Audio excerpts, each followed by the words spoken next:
Hello and welcome to the Newspaper Review. Today is the 31st day in the month of August. Yes, the month of August is finally out and we're entering into the Ember month. Mr. Victor, you are welcome to the show. Welcome. I'm so Mr. Victor is our current affairs analyst here on Top TV, and together we're going to be taking the newspaper headlines together. So I'm going to ask you, Nigerians have this feel about the Ember month, and we're going to start that off just tomorrow. How do you see it? How do you feel about the Ember month? In spite of insecurity, poverty, Nigerians will still celebrate. Abi. And that's a very good thing about us Yes, down so here in Africa. we always find a way to work around the hardship. You're welcome to the show. Thank you, I want sir. to also welcome you, our viewers. Thank you for joining us today. And if you can also be a part of this program by also participating by dropping your comments and the reactions on the comment section. We'd love to hear from you. And also subscribe to this channel by clicking on your subscribe button. Don't forget to also turn in on your notification, because that's how you get notified whenever we come up with a new episode of the program here on Top TV. All right, I'll go straight to taking the headlines for today, the 31st day in the month of August. And we'll start with this day newspaper. On this day newspaper here, you see Atiku consider national unity government if elected to douse tension. Unite Nigerians berates APC administration over increasing death burden. All right. Also, other headlines here on this day newspaper, we see Buhari not allow any politician intimidate Nigerians with personal resources in 2023. You find that on page 46 of this day newspaper. Now, moving on downwards, we see here Kyari, Nigeria will stop importing petroleum products by mid-2023. Says Dangote refinery to commence petrol production with 50 million liters per day capacity. Alleges churches mosque now store stolen crude oil. That's a very serious allegation there. So if you need to get details of that, make sure you are on this day newspaper to see the full details. As the major headline on this day, we see here, in major crowdfunding, Nigerians in diaspora move to raise $150 million. That is 100 billion naira for OBI'S campaign. That is Peter Obi's campaign. Labour Party candidates pledges to cut cost of governance, commitments to transparency, accountability. All of that you find on page 12 of this day newspaper. So pick up a copy to read the full story. And the last headline I'll take here on this day, we see Tinubu, Shetima, APC governors visit Jonathan. What are they cooking again? Very good question there. So that's all the headline on this day newspaper. So Mr. Victor, I'm going to come to you and I want to ask you, it says, I'm wondering if Nigerians in diaspora have the backing of the law to raise that amount of money in diaspora for the presidential candidate of the Labour Party, that is Peter Obi. $150 million is a lot of money. That's in Nigerian, when converted to Nigerian money, it's 100 billion naira. That's a lot of money. What's your take on that story? Okay, now, if you go by our constitution, okay, the figures, I've not really checked the figures, but yes, there is a stipulated figure that you should not cross for your campaigns, okay? But I think they are very wise enough to go through I'll call it the back door, okay? Be strategic about it. So how does it happen in other crimes? Like in the US, you have the super PACs, okay? Now, what these super PACs, what they do is they get funding within themselves. They don't give it to the aspirant, okay, or to his or her office. What they do is on their own, they form campaigns. Okay. They make expenses from their own purse. That is allowed. But if it's coming from the purse of the campaign office, there will be an issue. So I think this is a good idea. And secondly, one major highlight from this is that we should also now note that diasporas are very important to electioneering processes. Yeah.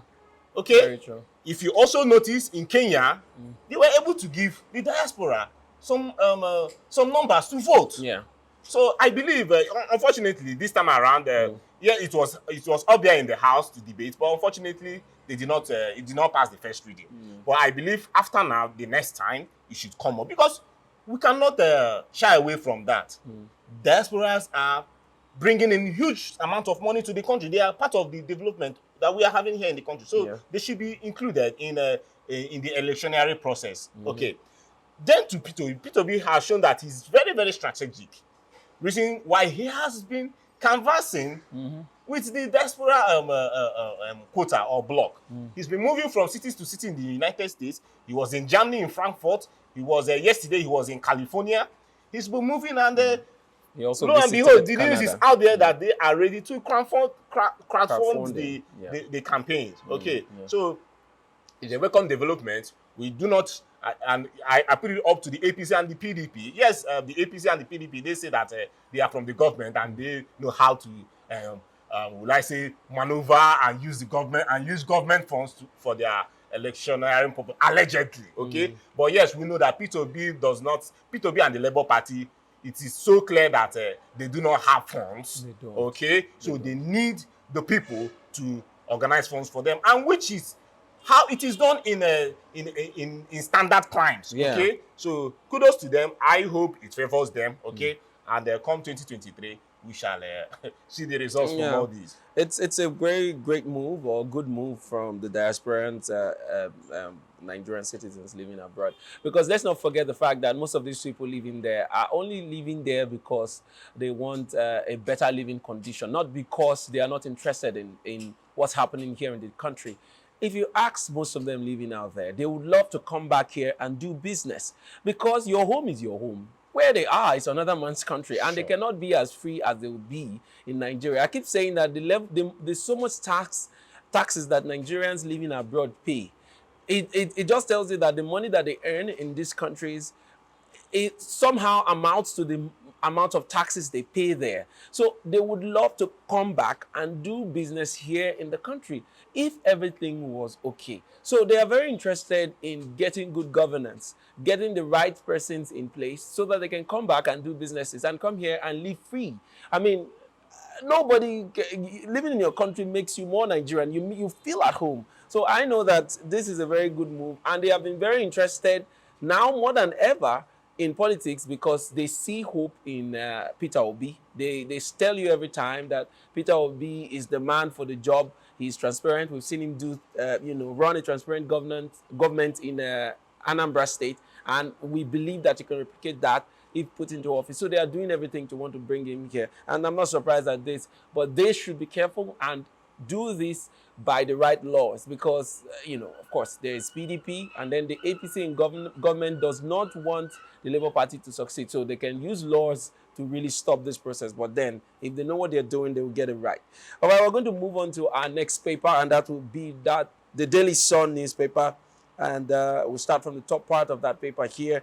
The headline says, Southeast 119 civilians, that's 119 civilians, security personnel killed in 3 months, reports. That story is on page 4 of the Daily Sun newspaper. We also see here, again, court refuses Kyari's bail application. Details of that you find on page 5 of the Daily Sun newspaper. As a major headline here, we see governors offer to take over negotiation with ASUU. Move to end industrial action as federal government summons pro-vice chancellors. We must act fast on economy. Varsity lecturers strike, warns Osibanjo. We must act fast on economy. Varsity lecturers strike, warns Osibanjo. Details of that you find on page 6 of the Daily Sun newspaper. Also, we see here fuel imports end June next year. Kyari. Details you find on page 2 and 4 of the Daily Sun newspaper. Right under that headline, we also see, says NNPC will quit refinery pipeline operations management. Company indicts churches, mosque orders in pipeline vandalism. All right, we see here Wike Town's Markafi vows to bring down APC structures in Rivers, boast of delivering democracy dividends. Details of that story you find on page 8 of the Daily Sun newspaper. So, Mr. Victor, I'll come to you. It says governors offer to take over negotiations with ASUU. Is that going to change what is on ground, because the federal government has not been able to meet the agreement, and that's why ASUU has, left the strike to linger. This government, the governors coming to intervene, are they bringing the money that the federal government is required to give to these people, or they want to further negotiate with these lecturers that are saying that we are not going to sit down on any negotiation table that is not ready to give us what we want or tell us what we need to hear? What's your take on that story? To me, that will just stretch this strike, because we know that the governors, they do not, in quote, have the constitutional powers to take care of this issue. Okay, it is about ASUU and the federal government. Yes. The state governors, will they be the ones, just like you mentioned, will they be the ones to provide the funds? Or will they be the ones to say that, okay, the UTAS should be the right payment platform that should be used? Will they be the ones that will pay the lecturers the salaries that they are calling out for? So I think they should just focus on their states, especially those governors that are not performing. And in their last days, they should just use all that energy and take care of their states. Okay, okay. Professor Osodeke came as, that's the ASUU president. He came out yesterday on national TV to tell Nigerians and the world at large that, see, there was no agreement. In fact, that the last time they came into contact with the federal government, that it was sometime in June. Okay, that the so-called government officials, that they are using the media to fight against them, so that they want to also use this period to make sure on their own part that they come out to the media and tell the media the real facts. Okay, he made a very strong statement that, see, okay, the UTAS, okay, we have the IPs, which is from the federal government, the IPs payment platform, which is from the federal government, and the UTAS, which is from the university association. And we also have a third one, which is from a private sector. Okay, now, they on their own, as in the government, went for a test, to run tests on these three softwares. And it came out that the UTAS came first. And the IPs, from his statement, the IPs, which is from the government, that the government have been recommending to them, he made this statement that I laughed about, came a distant third. Okay? So it came last. Yeah. It came last, and but now the issues, what are the issues? That the federal government have refused to come out to say, we will implement with the UTAS. So that is one issue. Government has not accepted that they will use UTAS. They are still running around, from what he's saying. Secondly, the monies that the government are saying that I will give you people, that they are saying, see, where are you bringing the money from? Let us know. Okay, we are not even telling you to write to the CBN. Tell us where this money is coming out from. Not just telling us, like in 2020, the renegotiation that happened in 2020, by telling them by mere words. Tell us where it is coming from. Then hopefully you write and say, okay, this is where these monies are coming from. The government have failed to do that. Then lastly, in terms of salary, the 6 months that they've stayed, in quote, that people see them as staying at home. But if you go to the universities, you will find out that most of these lecturers report to their offices. And the primary duties of every lecturer is divided into 3. One is teaching. The other one is research. Okay? The third one is carrying out community service. That out of these 3, that is only one that they have not been doing, which is teaching. But if you come for research, their lecturers are researching. If you come for community service, they are rendering their community services. But you cannot, because of one, then they will not receive salary. They are doing 2/3 of their duties. Okay? But where the government is coming in is that, see, you're not teaching. And for that, you will not be paid. But they are also saying that out of the 56 weeks in a year, that 17 goes for first semester, the other 17 goes for another semester, which is 34. So mathematically, they have 22 weeks for for, what do you call it, for holiday, okay, that they will find a way and stretch it out and make sure that those periods that has been lost, they will go back to their classrooms and cover up, so that they are not saying that they will not teach, but the government should know that they still have the time to teach these students so that their salaries can be paid. It's a very sad situation that has lingered unnecessarily for too long. And if these governors are trying to intervene, they should take the lead from governors like Governor Wike, that has vowed that the universities that are under the state government control will not go on strike because he will take care of the lecturers in those institutions. And he has been doing so without any complaints. And these guys have been, been in session and they are graduating their students. It's interesting to see that schools like the River State University of Science and the University of Education, that is the ASUU University of Education, are running very smoothly without any stories. Not because the lecturers there would not want to join the strike in solidarity, but just because the governor has gone ahead to take care of all their needs, their financial needs, and a lot more. So those governors that are saying they want to join or they want to come in to negotiate, they should think in that light, and that is the bit they can do to help students within their states,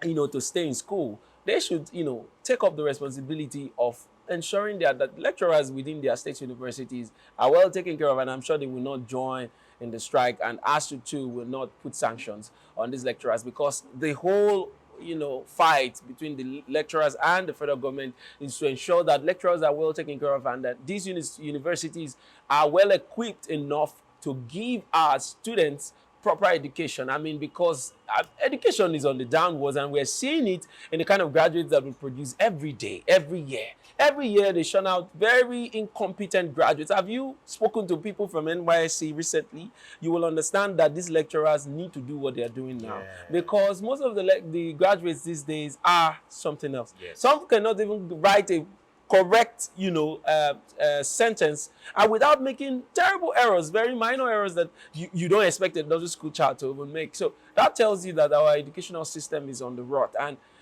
if these governors really want to intervene, they should intervene starting from their states' universities. They have a lot of them. Almost in all states, they have universities that are supposed to be run by the state government. So they should start from there before coming out to say they want to help the federal government. The federal government has the capacity to resolve this matter. I have always asked, why are they stretching it to this limit? Well, that's all we'll be taking today, Mr. A whole lot to say, but I'll just keep my cool. Yeah. I'll just keep my cool. Yes. But one last thing, the ASUU Association, they should know that in this course, like I mentioned yesterday, everybody is being affected. Yes. They should take a part of the burden. I do not expect them to be wanting the government to pay them the backlog of 6 months. They should please meet the government at the middle, because the children are suffering. The government on their own, they are suffering it. But then, I wanted to, sorry to cut you in, but I wanted to also add that the lecturers too are suffering. Sure. Yeah, because Sure. I've spoken to a few of them and I know the pain. Some of them don't have any other thing they are doing aside lecturing. And now that they've been off salary for 6 months, I can tell you that that's not been easy for a lot of them. Some of them are beginning to sell their personal properties to feed their families. So they too, they are in this mess, but they just want to hang on to ensure that the federal government does what they need to do. Yeah, you were going to... Let's keep that simple. All right, I want to thank you so much for being Thank here you on so the much. program. Thank you so And to our viewers, thank you also. But unfortunately, that's where we're going to stop for today. Make sure you join us next time for the Newspaper Review. We'll bring you more headlines from our newspapers across Nigeria. Don't forget to also follow us on all our social media handles on Facebook, Instagram, and of course on Twitter, and here on YouTube to subscribe to this channel and then turn on your notification. That's how you get notified whenever we come up with a new episode of the program. Until next time, I'll see you. My name is William Abule, and this has been the Newspaper Review on TAP TV.